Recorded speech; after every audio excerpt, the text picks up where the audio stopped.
Very good evening to all of you, all students. My name is Amit त्यागी और आज मैं आपके सामने नेक्स्ट वीडियो लेकर के आया हूँ। जो वीडियो आज हमारी प्रोस्पेक्टस से रिलेटेड है, क्योंकि हम यहाँ पर कंपनी अकाउंट्स पढ़ रहे हैं। तो लास्ट क्लास जो हमने ली थी इनकॉर्पोरेशन से रिलेटेड ली थी, इनकॉर्पोरेशन ऑफ द कंपनी। और today I will teach you कि what is the prospectus. Prospectus क्या होता है? देखिए, where a company allots or agrees to allot any securities of the company with a view to all or any of those securities being offered for sale to the public.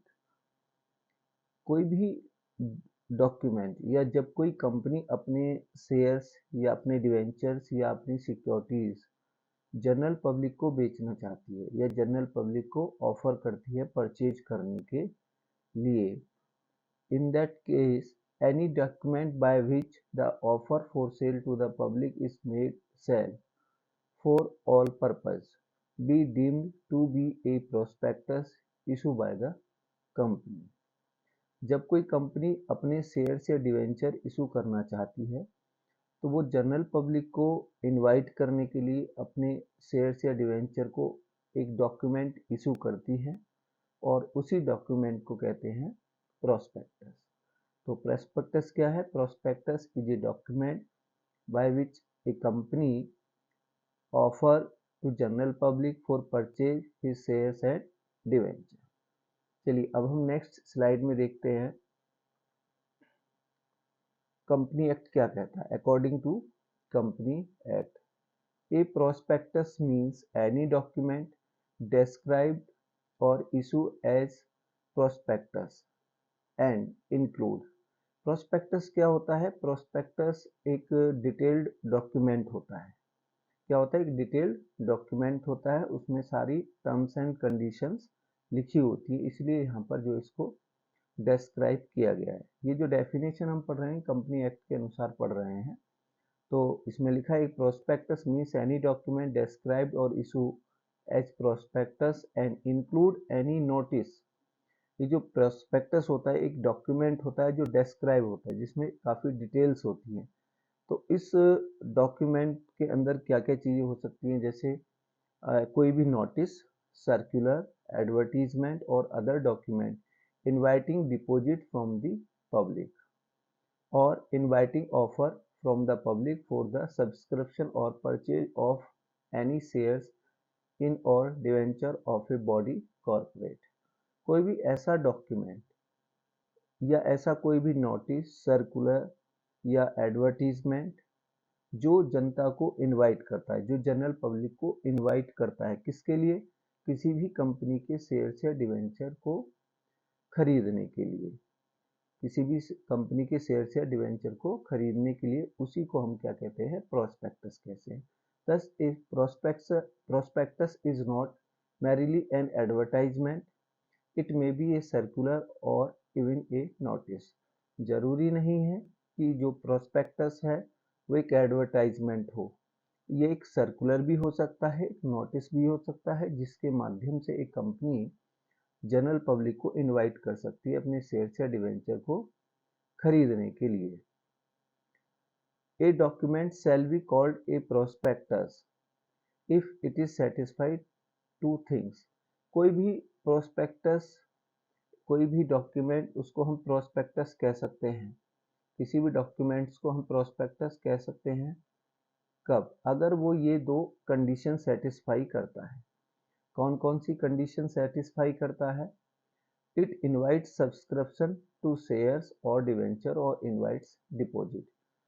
कोई भी document जो invite करता है या किसके लिए? किसके लिए? शेयर्स या डिवेंचर्स को खरीदने के लिए, या इनवाइट्स डिपॉजिट। इनवाइट्स डिपॉजिट का मतलब है कि जनता अपना पैसा कंपनी के पास जमा कर देती है।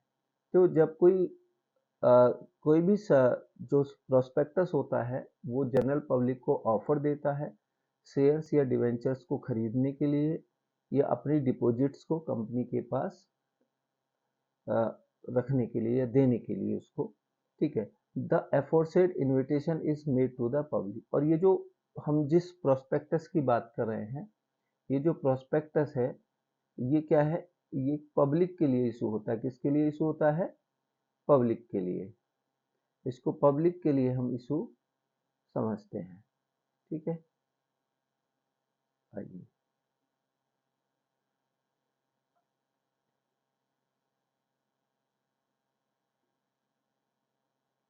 अब देखिए, आगे चलते हैं।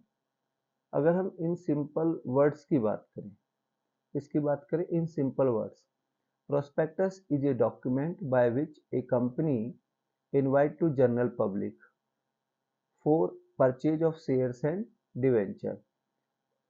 सिंपल वर्ड्स में अगर हम बात करें तो प्रोस्पेक्टस एक डॉक्यूमेंट होता है जिसके माध्यम से कोई भी कंपनी का मतलब यहाँ पर पब्लिक कंपनी से हम ले रहे हैं, ठीक है।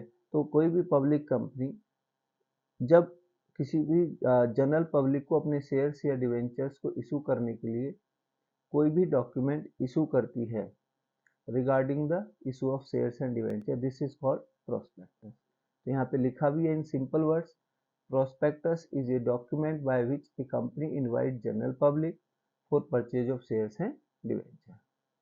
नाउ अब हम नेक्स्ट स्लाइड में यहाँ पर हम देखेंगे, जो हमारी स्लाइड है, देखिए अगर हम बात करें कंटेंट ऑफ प्रोस्पेक्टस की, कंटेंट ऑफ प्रोस्पेक्टस की अगर हम बात करें कि कंटेंट क्या होता है, उसके अंदर मैटर्स क्या होते हैं सब।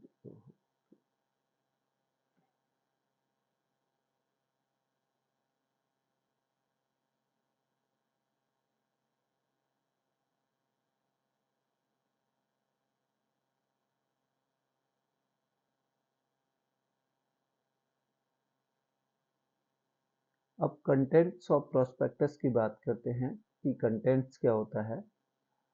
देखिए एक प्रोस्पेक्टस के अंदर क्या क्या डिस्क्रिप्शंस होता है, क्या क्या इंफॉर्मेशन होती है, उनकी हम बात कर रहे हैं। तो देखिएगा पहला क्या है, general information. Under this head information is given about. एक प्रोस्पेक्टस के अंदर क्या क्या इंफॉर्मेशन होती है वो हम यहाँ पर डिस्कस करेंगे। First, name and address of registered office of the company. Company का रजिस्टर्ड ऑफिस किस जगह पर होगा, ठीक है। Name and address of the registered office, जो कंपनी का रजिस्टर्ड ऑफिस है उसका नेम क्या होगा और एड्रेस क्या होगा। रजिस्टर्ड ऑफिस वो ऑफिस होता है जहाँ से कंपनी को एक तरीके से कंट्रोल किया जाता है। Second is name of stock exchange where application for listing is made. कोई भी कंपनी, कोई भी पब्लिक कंपनी जो अपने शेयर्स मार्केट में इशू करना चाहती है, फर्स्टली उसको किसी भी स्टॉक एक्सचेंज में, एक रिकॉग्नाइज्ड स्टॉक एक्सचेंज में उसको अपने शेयर्स को लिस्टेड कराना होता है। शेयर स्टॉक से फॉर एग्जांपल जैसे Bombay stock exchange. Third is declaration about refund of the issue. इसमें ये भी मेंशन होता है कि अगर, मतलब कि कहने का मतलब ये है, अच्छे को जरा थोड़ा पूरा पढ़ते हैं। Declaration about refund of the issue if minimum subscription of 90% is not received within 19 days from closure of the issue। जैसे ही इशू होता है मार्केट में, प्रोस्पेक्टस को इशू किया जाता है, उस दिन से लेकर के 90, जिस दिन शेयर्स को मार्केट में इशू किया जाए, सॉरी प्रोस्पेक्टस को इशू किया जाता है मार्केट में, तो जब जनता को इनवाइट करते हैं हम शेयर्स या डिवेंचर्स को परचेज करने के लिए, तो जनता क्या करती है, शेयर्स या डिवेंचर्स को खरीदने के लिए हमें एप्लीकेशन देती है या अप्लाई करती है। मान लीजिए हमने किसी कंपनी के 10 लाख रुपए के शेयर्स के लिए जो है इशू निकाला और जनता ने सभी जो है इशूज को खरीदने के लिए वो एग्री हो गए। तो हम इसमें ये देखते हैं कि अगर जिस दिन से हमारा इशू क्लोज हुआ, सपोज दैट कि हमने मान लीजिए आज जो है 18 मई है, 18 मई से लेकर के हमने अगले 3 महीने तक 18 मई, जून, 18 जुलाई, 18 अगस्त, मान लीजिए 18 अगस्त को हमने क्लोज किया आफ्टर 3 मंथ।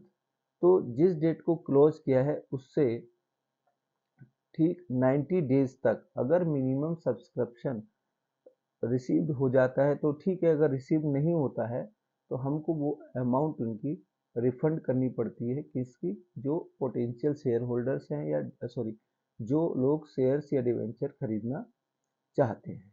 ठीक है, तो इसके लिए हमें डिक्लेरेशन देना पड़ेगा। ठीक है, हम आपके अमाउंट को किस तरह से रिफंड करेंगे। Fourth is declaration about the issue of allotment letters. ठीक है, और हमें issue about the issue of allotment letters, refunds within a period of 10 weeks and interest in case of any delay in refund at the prescribed rate। देखिए, हमें ये भी declare करना होता है कि अलॉटमेंट लेटर हमको किस तरह से देना है, और refunds with a period of 10 weeks.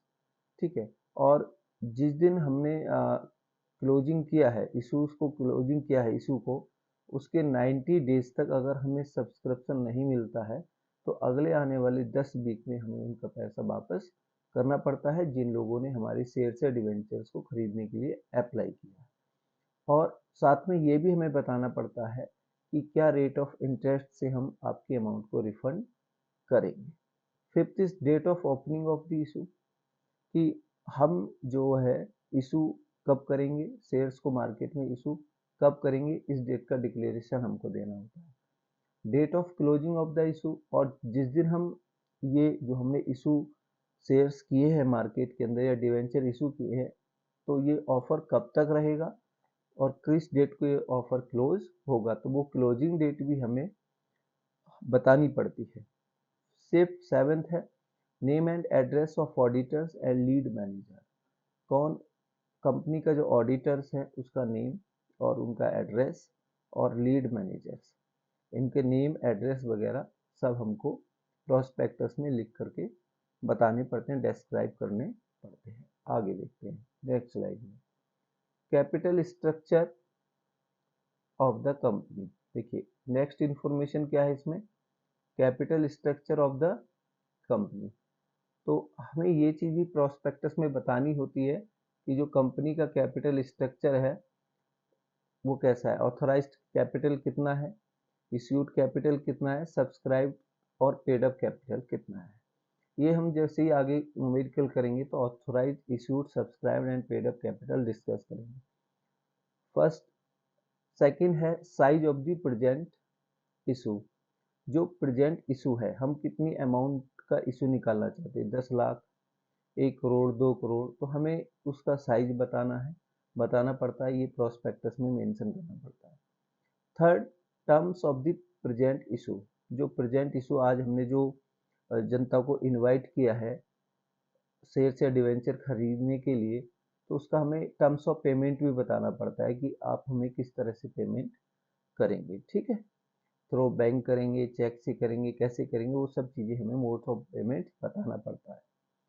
Second है इसी के अंदर third, how to apply, making use of the application form on the basis of study of prospectus and made of payment. ठीक है, तो हमें ये भी इसमें मेंशन करना पड़ता है कि आप कैसे अप्लाई कर सकते हो। Fourth is particulars of the issue, और इशू से रिलेटेड कुछ और भी चीज़ें, जैसे first objective of the issue, कि आप जो शेयर या डिवेंचर इशू करना चाहते हैं तो आपका ऑब्जेक्टिव क्या है, आप किस पर्पज से शेयर या डिवेंचर इशू करना चाहते हैं। प्रोजेक्ट कॉस्ट क्या है आपकी, आपने जो जो प्रोजेक्ट आप लगा रहे हैं उसके लिए आपको जो अमाउंट चाहिए उसकी कॉस्ट कितनी, उसका लागत कितना है, उसकी कॉस्ट कितनी है। थर्ड है means of financing including construction of contribution of promoters, मतलब उसमें ये भी मेंशन करना पड़ता है कि जी प्रोमोटर्स का जो कंट्रीब्यूशन है वो कितना रहेगा, कितना पैसा उनका इन्वेस्ट इसके अंदर रहेगा कंपनी के प्रोजेक्ट में। ठीक है, या कंपनी के अंदर। नेक्स्ट स्लाइड हम देखते हैं अब। Fifth, company management and project, इसमें हमें ये बताना पड़ता है history and main objective, history क्या है कंपनी का, मेन ऑब्जेक्टिव क्या है, and present business of the company, इसके बारे में भी हमें डिस्क्रिप्शन देना पड़ता है कि कंपनी का हिस्ट्री क्या है, मेन ऑब्जेक्टिव क्या है, प्रेजेंट बिजनेस क्या है, as also name and address of subsidiary. अगर कोई उसकी जो कंपनी अपने शेयर्स या डिवेंचर इशू कर रही है उसकी कोई सब्सिडरी कंपनी है तो उसका नेम एंड एड्रेस भी हमें मेंशन करना पड़ता है। सब्सिडरी कंपनी वो कंपनी होती है, मान लीजिए suppose that there are two companies A and B. A company ने बी कंपनी के 51% शेयर्स खरीद लिए, तो ए कंपनी होल्डिंग कंपनी हो जाती है और बी कंपनी सब्सिडरी कंपनी हो जाती है। ठीक है, आगे second, promoters and their background.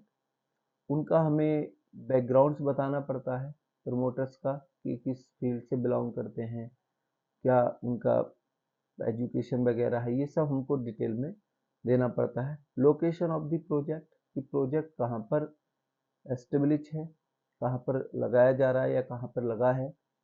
Second, collaboration if any with details of any performance guarantee और असिस्टेंस इन मार्केटिंग। ठीक है, कोलैबोरेशन के बारे में भी हमें बताना पड़ता है कि अगर हमने किसी के साथ टाइप किया है या मर्ज किया है किसी के साथ तो वो हमें बताना पड़ता है।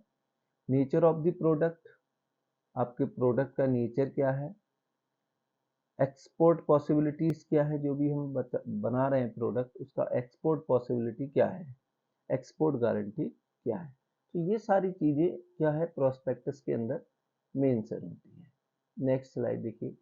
अब हम एक प्रोस्पेक्टस का इमेज देख सकते हैं कि एक प्रोस्पेक्टस का इमेज कैसा होता है। देखिए आपको दिख रहा होगा प्रोस्पेक्टस है ये, मान लीजिए सपोज दैट जहाँ पर प्रोस्पेक्टस लिखा है इसको हम कवर पेज मान लेते हैं और इधर जो इसके अंदर कंटेंट है वो क्या क्या होता है, जैसे कंपनी ओवरव्यू। तो प्रोस्पेक्टस में हम कंपनी का ओवरव्यू देते हैं कि नेम एड्रेस उसका रजिस्टर ऑफिस ये सब उसके बारे में हम बताते हैं। मैनेजमेंट टीम के बारे में बताते हैं कि हमारी कंपनी का एमडी कौन है, सीईओ कौन है, चीफ फाइनेंशियल ऑफिसर कौन है। ठीक है, मतलब कि जो मैनेजमेंट में जो लोग पार्टिसिपेट कर रहे हैं उनका भी डिटेल हमको बताना पड़ता है कि हमारी मैनेजमेंट टीम कैसी है। थर्ड इज सिक्योरिटीज ऑफर्ड, कौन कौन सी सिक्योरिटीज हम ऑफर कर रहे हैं। ठीक है, इक्विटी शेयर हम ऑफर कर रहे हैं, प्रेफरेंस कर रहे हैं, डिवेंचर्स कर रहे हैं। ठीक है, यूज ऑफ प्रोसीड्स, जो भी शेयर्स डिवेंचर्स को इशू करके पैसा आएगा उसको प्रोसीड्स बोलते हैं और ये जो पैसा है कहाँ पर यूज होगा, किस तरह के प्रोजेक्ट में इन्वेस्ट किया जाएगा। Next is other decision making information, अगर कोई अदर इंफॉर्मेशन है regarding the different types of decisions तो वो भी सब इसमें मेंशन करना पड़ता है। तो दिस इज द फॉर्मेट या this is the image of A prospectus. तो प्रोस्पेक्टस इस तरह का होता है और उसमें ये सब बातें मेंशन की जाती है। Thank you very much. अगर आपको हमारी वीडियो अच्छी लगे तो प्लीज़ सब्सक्राइब एंड लाइक ज़रूर कर देना। थैंक यू, गुड नाइट, और नेक्स्ट वीडियो के साथ हम बहुत जल्दी आपसे मिलेंगे।